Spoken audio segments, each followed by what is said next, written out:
Hey, it's Francis Lamb, host of The Splendid Table. Every week on our show, we talk about food and cooking and the meanings of food and cooking. We talk with the most interesting people in food about their techniques, their culture, and everything in between. Whether it's about how fried chicken took over the world or how Instagram changes the way people are actually eating. It's a food show where everyone is welcome. Come join us. You can listen to The Splendid Table wherever you get your podcasts. Hearst Ranch is a proud sponsor of the Heritage Radio Network. Learn more about Hearst Ranch at HearstRanch.com. You're listening to Heritage Radio Network.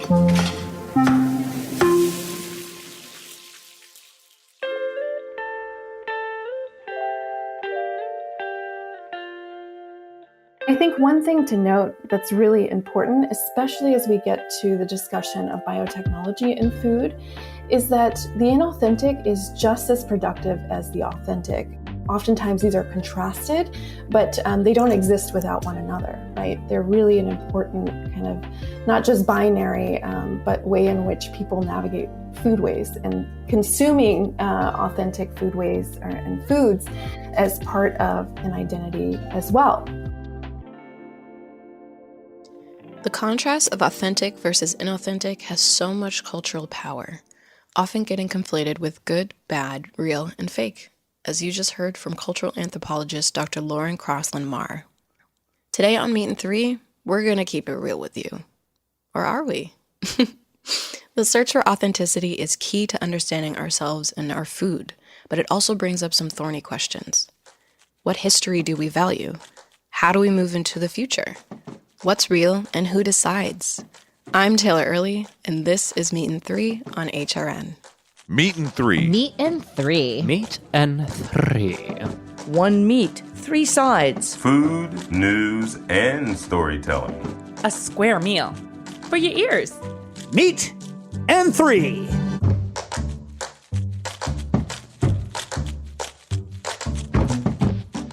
Most of our conversations around authenticity center cultural narratives, steeped in ideas of place, tradition, and time. But what happens to our understanding of the authentic when biotechnology comes into play? Elizabeth Fisher investigates this question through the lens of gene editing technology. Have you ever heard of clustered, regularly interspaced, short palindromic repeats? I didn't think so. But have you heard of the acronym CRISPR? Often called genetic scissors, CRISPR is a gene editing technology. It allows scientists to turn on or off genes in cells and organisms. CRISPR has caused a firestorm for its potential uses in biomedicine, but cultural anthropologist Dr. Lauren Crossland-Marr studied the technology's application in agriculture. It's still really early in the technology's life cycle, especially as it's applied to food. So we're only seeing just a few things available now. Like stress-reducing tomatoes in Japan. Lauren investigated this GABA-enriched tomato and other CRISPR foods in the podcast series, A CRISPR Bite, released last fall. CRISPR and GMOs are often compared, and for good reason. Both technologies alter the genetic material of an organism, but the two work in different ways and may very well be used together. That's not been much of the conversation, but I really do believe that they will be used together. GMOs are transgenic, which means foreign DNA is inserted into the genome that scientists wish to change, whereas CRISPR turns genes on or off within the same genome. Another notable distinction between the two is cost. CRISPR is actually a lot cheaper to do. So these startups are creating new products and they can do it much cheaper than they could with something like GMOs. CRISPR's potential extends far beyond making tomatoes that promote relaxation. Some scientists propose that it will address grand problems like climate change. Lauren and several co-authors published a paper in New Genetics and Society looking at conversations about CRISPR circulating on Twitter. And one of the things that we highlight there is that much of the conversation is actually created by scientists. And so these scientists have a lot of technological optimism, but technology is only as good as how we use it, right? CRISPR technology is being used to support industrial agriculture. As CRISPR foods become increasingly available, how will consumers, so often partial to ideas of naturalness and authenticity, respond? Before diving into the world of CRISPR, Lauren spent time in Milan, Italy, researching the Made in Italy sector. She also worked with an Islamic community in Italy, developing a halal certification. Questions about who and what determines a food's authenticity guided her work. So in Italy, halal certifiers do not allow GMOs in their products. And this is because technology is seen as something contrastive to authenticity. Now in the United States, actually, GMOs are allowed to be halal certified. Just changing the context here, we see differences in the ways in which people understand things like GMOs and innovation in food technology. It's not that technology is separate from kind of our sociocultural milieu. In fact, it's incredibly embedded in how we think about the world. The wish to preserve authenticity may seem like an opposing force to the drive towards innovation in foodways. But these ideas are not binary. Instead, they point to a convolution of consumer desires and the struggle to simultaneously adapt to and conserve a changing world. Having those two seemingly conflicting ideas, I think it actually points to, in a sense, a form of world making that we have through food. For our next story, Danielle Flitter takes us to CDMX. The city itself is a showcase of the country's cuisine, but it's also a hotbed for international influences on old favorites. Danielle sat down with Mexico City-based personal chef Ron Dutes to discuss what authenticity means for him. My name is Chef Ron Dutes. I'm from New York City. I now live in Mexico City. I've been in the culinary industry for over 20 years now. Mexico City is just this place, whether you cook or not, the food is inspiring. But I think that for people that cook, from at least my experience, it's like there's so many new ingredients. There's so many distinct flavors. And so what has that experience been for you as you have learned Mexican food and incorporated that into your own cuisine?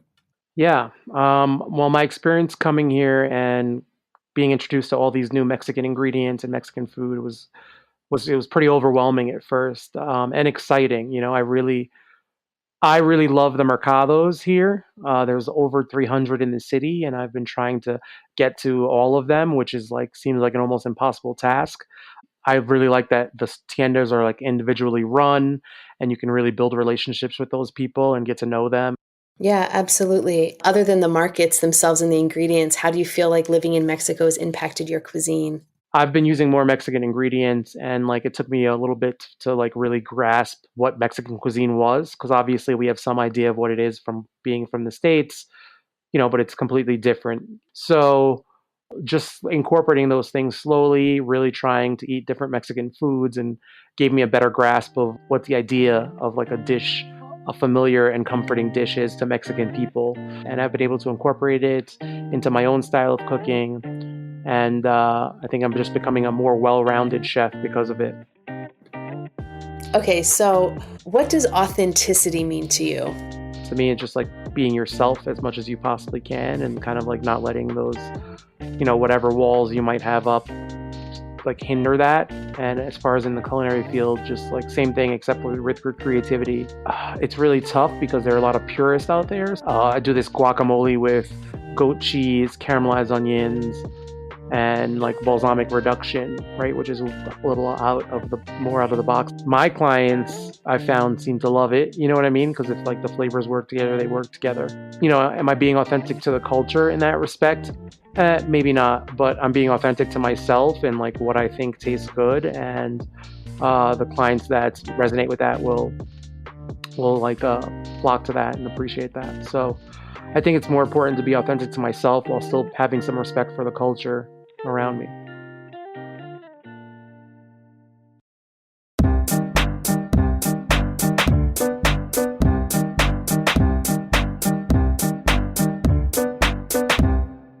Hearst Ranch is a proud sponsor of the Heritage Radio Network. The Hearst family has been raising cattle on the rich, sustainable native grasslands of California's Central Coast for over 150 years. Piedra Blanca Rancho in San Simeon is the original Hearst Ranch, founded by George Hearst in 1865.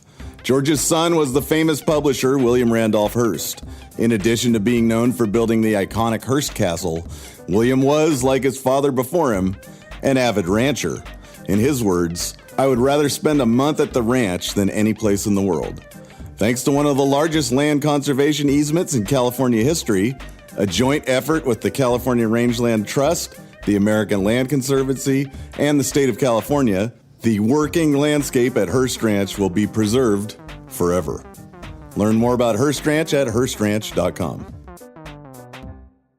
Welcome back to Meat and Three. So we've explored some of the bounds of authenticity, what it is, what it isn't, and how we can understand it when science or globalization comes into play. But it's also worth asking why we care so much about authenticity right now anyways. Up next, Sophia Hooper goes searching for the authenticity-shaped hole inside all our hearts. Hold on, I'm climbing onto my soapbox. Okay. I want to make the argument that when it comes to food and politics, authenticity is a tool. Well, I personally do not believe in the concept of authenticity. Here to back me up is author of the book Gastronativism, Fabio Parisecoli. I'm a professor of food studies in the Nutrition and Food Studies department at New York University. Here's what we mean. You know that feeling you get when you walk into a restaurant and you see an old Hispanic-looking lady making the tortillas you're about to eat? Or when they promise you they make real wood-fired pizza and they proudly show you the certificate from pizza school? It feels better knowing that what you're consuming has a history. For me, what's important is not what is authentic, but why are we even talking about authenticity? Why do we want authenticity so badly? What is it that we're searching for? Fabio would say part of the answer is globalization. I think authenticity has emerged as a central concept in contemporary food culture because it provides protection and anchorage against the perceived omnipresence of a globalization that is experienced as invasive and flattening. Authenticity become an element of anchorage for identity. If you're American and you've ever gone abroad, you know how odd it feels to find Burger Kings and McDonald's in other countries. Even when you try local cuisines, it's likely the produce used to create those authentic meals was grown in a different country. It might even be packaged in the same cans or under the same brand names you find at home. If you can find everything everywhere, what does it mean for food to be from somewhere? That is a threatening question. In some cases real, in some cases exaggerated, to whole ways of life, identities, and communities. It applies to other forms of culture, but especially the food we eat. Our connection with food is not only practical because food is fuel, we need it to survive. It is not only cultural, but it's also very emotional. And for this reason, it is easy to turn into a political tool. Sometimes when we start talking about food, we don't care so much about fact, history, information. It's what we feel is right in our guts. The thing is, the stories we tell about authenticity in food are often myth as much as fact. Many of them rely on this idea of, as Fabio says in his book, the good old days of agriculture, when everything was genuine, food production was local, and agrobiodiversity thrived. We all know those good old days are, to some extent, contrived. Cultures have always mixed and influenced each other, whether it was through equal cultural exchange, trade, or domination. And agriculture has almost always gone hand in hand with exploitation. But those contrived stories have real consequences. Some of them are good. They help keep cultures alive where they are threatened. They unite people with similar values across borders. But they also lead to riots, like in the case of India's beef lynchings. They lead to discriminatory laws, like the northern Italian town that banned new ethnic restaurants from the historic quarter because they weren't authentic. Never mind what the residents of the town actually looked like or ate in their day-to-day. These stories are decisions about whose experiences are good enough to count as culture. There's a lot more to say, but authenticity, at its simplest, is whatever is happening wherever you are. All I ask is that the next time you're being served a plate of authenticity, you keep your wits about you. Whether you're drinking wine out of a bottle or a box, the grapes it's made from have been shaped by their terroir. Don't know what terroir is or where it originated? Well, Pour yourself a glass and let food journalist Addison Austin Liu tell you all about it. Cheers! Pinot Noir, one of the oldest grapes there is. Been around since the Roman Empire, grown all over the world. Do you know why the wine we make tastes so distinctly different from a Pinot made in, say, Napa or Tuscany? Same grape. The difference is where it's been. The summer heat wave gets you a more exotic tropical flavor. High elevation gives you an acidic varietal and so on. The products of the environment. The terroir, as the French call it. Can't know what a grape is, so you know what it's been through. The clip you just heard is from Argylle, a recently released espionage thrill ride. Samuel L. Jackson's character is leading the protagonist Ellie around a sprawling vineyard, firmly establishing terroir as a product of French viticulture. Terroir may seem like an innocent descriptive word, but it has roots in French colonialism. This isn't to say the unique conditions that an agricultural product arises from won't have an effect on the resulting food. But France pushed the concept of terroir to discredit Algerian wine as it gained traction in the global market. France invaded Algeria in 1830, and viticulture was quickly used to prove how effective and virtuous colonialism could be.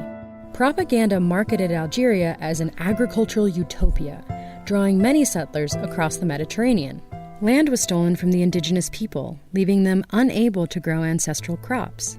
This forced them to work on vineyards to survive.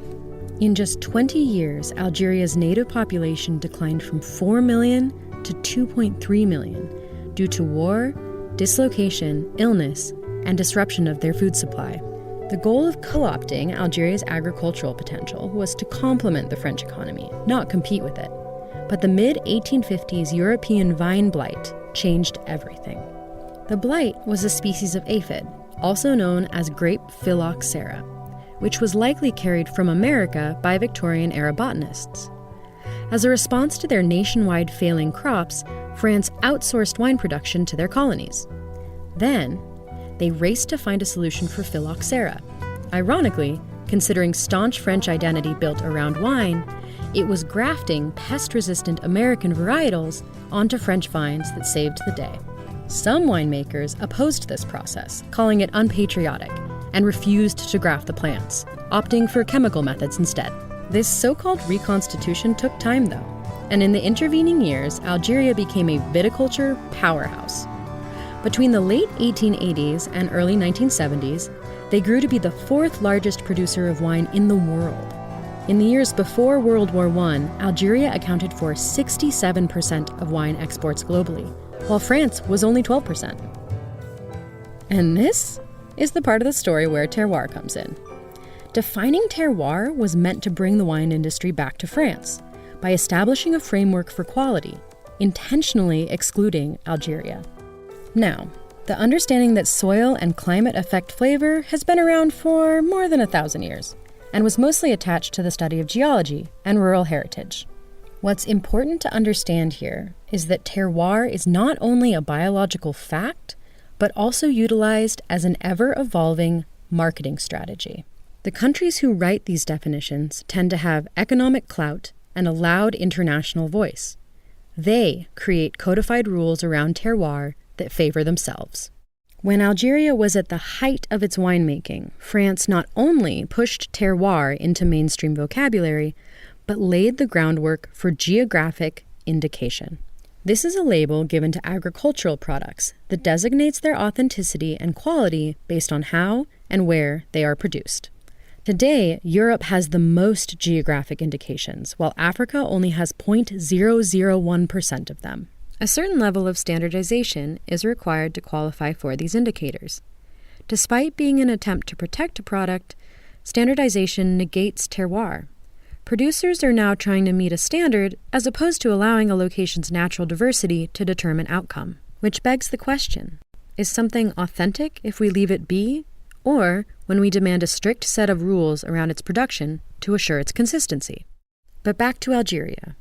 wine had become a painful symbol of oppression.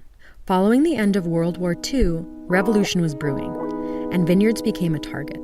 Workers abandoned their jobs, joined resistance movements, hacked down vines, and attacked vineyard owners. After over a century fighting for independence, Algeria became a sovereign country in 1962. Between the terroir strategy and the French population returning to Europe post-war, the Algerian wine industry collapsed. Today, there is only one private and one state-owned winemaker left. The award-winning wine they produce suggests further potential for rebound, but political and religious pressures due to Muslim majority make it difficult. So, terroir has defined one wine industry and brought the downfall of another. What does it do for us today? Terroir is a hallmark of authenticity. And we all know authentic is a huge buzzword in the modern food space. When you think about it, we don't start to talk about authenticity until a product is removed from its origin.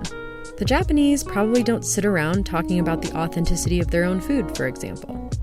It isn't until someone sits at a sushi bar outside of Japan that they wax poetic about authenticity. Throwing around this term has social, economic, and political benefits, as we have seen, but not just for the producer, also the consumer. It becomes a status symbol if you know where to find the most authentic Japanese food, or can afford a wine with particular terroir.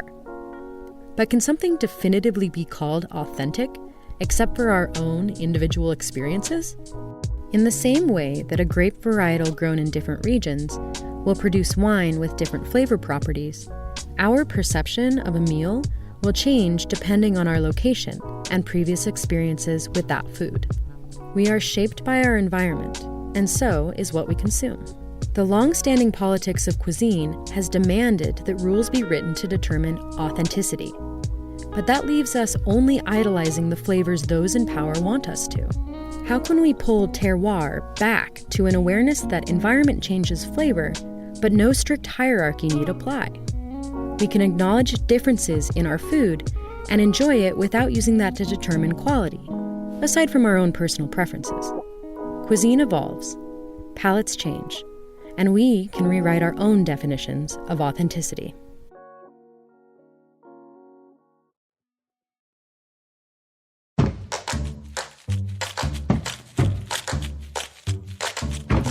That's our show. Thanks for listening. Learn more about the guests and topics we touched on this week by checking out our show notes. This episode of Meat and Three was reported by Elizabeth Fisher, Daniel Flitter, Sophia Hooper, and Addison Austin Liu. Our lead producer on this episode was Sophia Hooper, with support from Hannah Chenard. Meat and Three is produced by H. Conley and me, Taylor Early. Our audio engineer for this episode was H. Conley. Our theme song was composed by Breakmaster Cylinder. This program is supported in part by public funds from the New York City Department of Cultural Affairs in partnership with the City Council. Meat and Three is powered by Simplecast. Meat and Three is a production of Heritage Radio Network, the world's pioneer food radio station. Learn more at heritageradionetwork.org and follow us at heritage_radio. And please stay in touch.